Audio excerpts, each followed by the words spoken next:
Halo semuanya, pada video kali ini saya akan membahas mengenai hukuman mati berdasarkan perspektif aliran filsafat hukum utilitarianisme, yang mana merupakan salah satu pendekatan filsafat hukum yang sering digunakan untuk menilai kebijakan pidana, termasuk hukuman mati. Utilitarianisme, yang mana utilitarisme merupakan aliran filsafat moral yang dipelopori oleh Jeremy Bentham dan John Stuart Mill. Kemudian filsuf tersebut membangun konsep dasar dari utilitarianisme itu sendiri, yakni the great happiness of the great number. Artinya adalah kebahagiaan terbesar bagi banyak orang. Kemudian dalam konteks hukum pidana, utilitarisme memandang bahwa hukum itu adalah alat untuk menciptakan ketertiban sosial. Kemudian, utilitarisme juga memandang bahwa hukum dijatuhkan bukan untuk membalas dendam, melainkan untuk mencegah kejahatan dan melindungi masyarakat. Ciri utilitarisme pertama adalah mengutamakan manfaat kolektif. Ciri utama utilitarisme berikutnya adalah kepentingan masyarakat secara keseluruhan dibandingkan kepentingan individu. Utilitarisme berangkat dari anggapan bahwa kesejahteraan sosial harus ditempatkan di atas kepentingan personal. Hal ini bahwa dalam situasi tertentu, kepentingan individu dapat dikorbankan apabila hal tersebut dapat menghasilkan manfaat yang lebih besar bagi banyak orang. Prinsip ini sering dirumuskan dalam semboyan The Great Happiness of the Great Number. Dalam praktik hukum dan kebijakan publik, pendekatan ini tampak ketika negara mengambil sebuah keputusan yang berdampak pada individu tertentu demi kepentingan umum, seperti pembatasan kebebasan atau pemberian sanksi pidana, termasuk dalam perdebatan mengenai hukuman mati. Ketiga, bersifat rasional dan empiris. Utilitarianisme menekankan pendekatan rasional dan berbasis perhitungan dalam menilai suatu tindakan. Jeremy Bentham memperkenalkan konsep fallacy calculus, yaitu memperhitungkan untuk menilai tingkat kesenangan dan penderitaan yang dihasilkan oleh suatu tindakan. Penilaian moral dalam utilitarisme dilakukan dengan menimbang manfaat dan kerugian. Kemudian menghitung dampak positif dan negatif, mempertimbangkan data, fakta, dan pengalaman empiris. Dengan demikian, utilitarisme tidak tergantung pada asumsi moral yang bersifat dogmatis, tetapi pada bukti nyata mengenai akibat suatu tindakan dalam konteks hukum. Pendekatan ini mendorong evaluasi kebijakan berdasarkan efektivitasnya dalam mengurangi kejahatan dan meningkatkan kesejahteraan masyarakat.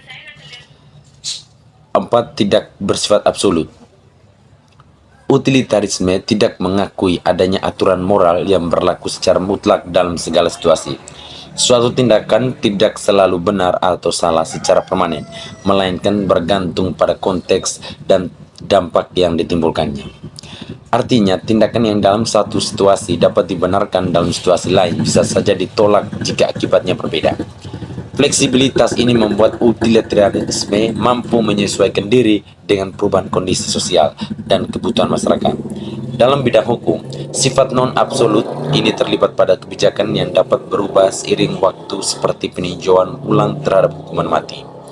Etika terbukti tidak lagi efektif atau menimbulkan dampak negatif yang hukuman mati merupakan bentuk pidana paling berat dalam sistem hukum pidana. Hingga saat ini, hukuman mati masih menjadi perdebatan baik di tingkat nasional maupun di tingkat nasional.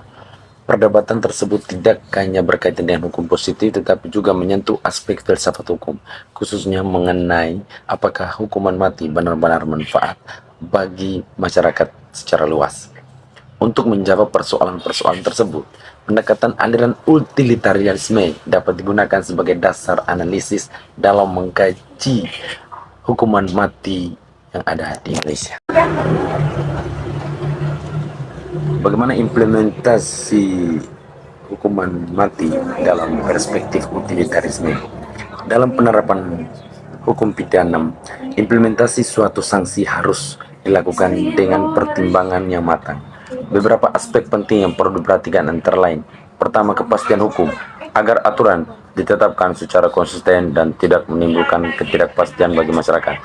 Kedua, proses hukum yang adil, mulai dari penyidikan, penuntutan hingga pemutusan pengadilan, sehingga hak-hak terdakwa tetap terlindungi.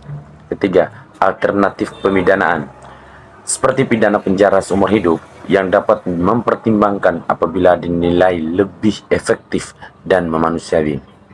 Dalam perspektif utilitarianisme, hukuman mati dapat dibenarkan apabila penerapannya terbukti efektif dalam mencegah kejahatan serta meningkatkan kebahagiaan dan rasa aman bagi masyarakat secara keseluruhan.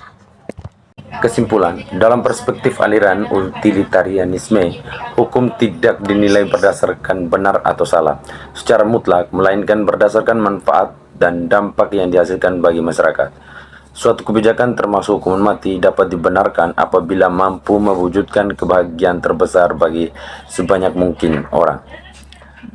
Hukuman mati dianggap sah secara moral oleh utilitarianisme apabila terbukti efektif dalam mencegah kejahatan berat, melindungi masyarakat, serta menciptakan ketertiban dan rasa aman. Namun apabila hukum mati justru menimbulkan penderitaan yang lebih besar, risiko kesalahan putusan, atau dapat digantikan dengan sanksi yang lebih bermanfaat, maka penerapannya tidak dapat dibenarkan. Dengan demikian, utilitarianisme memandang hukuman mati sebagai instrumen hukum yang bersifat kondisional, yang penerapannya harus didasarkan pada pertimbangan rasional, empiris, dan berorientasi pada kesejahteraan masyarakat secara keseluruhan.